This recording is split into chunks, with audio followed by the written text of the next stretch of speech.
اعوذ باللہ من الشیطان الرجیم بسم اللہ الرحمن الرحیم۔ اللہ سبحانہ و تعالی مسلسل قرآن میں انتباہ کرتے ہیں کہ شیطان کی چالوں سے محفوظ رہو، اس کو اپنے دشمن کے طور پر لو، لیکن ساتھ میں اللہ تعالی ہمیں یہ بھی بتاتے ہیں کہ ان کید الشیطان کان ضعیفا، شیطان کی چالیں بے شک بہت کمزور ہیں۔ یعنی اس بات کے باوجود کہ شیطان کتنا ڈیڈیکیٹڈ ہے، انسانوں کو خواہشات اور لذتوں کے لیے بھٹکانے کی کوشش کرتا ہے، پھر بھی اس کی چالیں کمزور ہیں۔ وہ چاروں طرف سے آتا ہے، وہ 24 گھنٹے محنت کرتا ہے، پھر بھی اس کی چالیں کمزور ہیں۔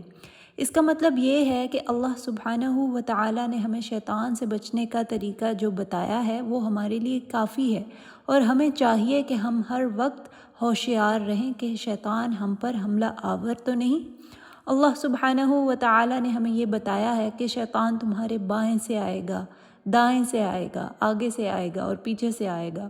علماء کے مطابق اس بات کا یہ مطلب ہے کہ جب شیطان ہماری بائیں جانب سے آتا ہے تو وہ گناہوں کے ساتھ ہمیں بھٹکانے کی کوشش کرتا ہے۔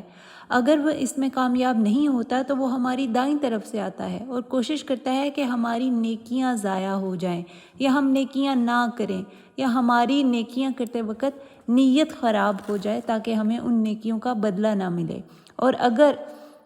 یہ بھی نہ ہو سکے تو وہ سامنے سے آتا ہے اور دنیا کی زینتیں اور لذتیں اور دنیاوی خواہشات کو ابھارتا ہے،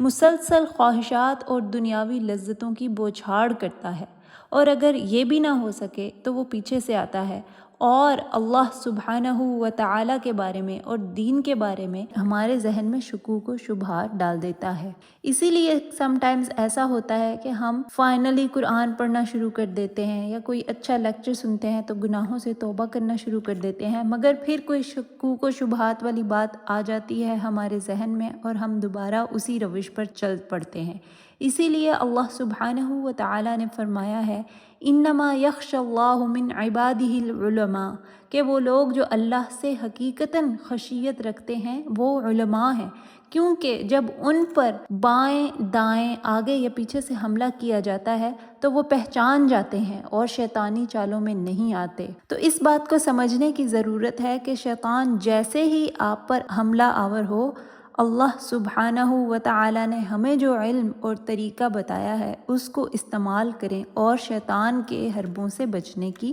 کوشش کریں۔ کتنی ہی دفعہ ایسا ہوتا ہے کہ ہمارے ذہن میں اسلام کو لے کر، اللہ سبحانہ و تعالی کو لے کر کچھ ایشوز ریز ہوتے ہیں، لیکن جب ہم اس ایشو پر علم حاصل کرنے کی کوشش کرتے ہیں تو ہم اللہ سبحانہ و تعالی کے اور زیادہ نزدیک ہو جاتے ہیں۔ اسی لیے علم کی بہت زیادہ اہمیت ہے۔ اور ایک بات یاد رکھیں کہ لوگوں کی خوشی حاصل کرنے کے لیے یا اس دنیاوی لذتوں کی خوشی حاصل کرنے کے لیے ہم جو کچھ بھی کرتے ہیں وہ ہمیں اتنا پلیئر اور اتنی سیٹسفیکشن نہیں دے سکتے جتنا زیادہ پلیئر اور سیٹسفیکشن ہمیں اللہ سبحانہ و تعالی کی خوشنودی حاصل کر کے ہو۔ ایک اور بات یہ بھی سمجھ لینی چاہیے کہ اللہ سبحانہ و تعالی کے دیے گئے علم کو سیکھنے کی ضرورت ہے تاکہ ہم شیطان کو بے ہتھیار کر دیں اور اس علم پر عمل کر کے خود کو اس کی چالوں سے محفوظ رکھیں۔ اللہ سبحانہ و تعالی نے ہمیں انف ہتھیار دیے ہیں اس کا مقابلہ کرنے کے لیے، اور ہم اللہ سبحانہ و تعالی سے دعا کرتے ہیں کہ ہم شیطان کے حربوں سے، اس کی چالوں سے محفوظ رہیں اور اپنے نفس کی برائی سے بھی محفوظ رہیں۔ آمین یا رب العالمین۔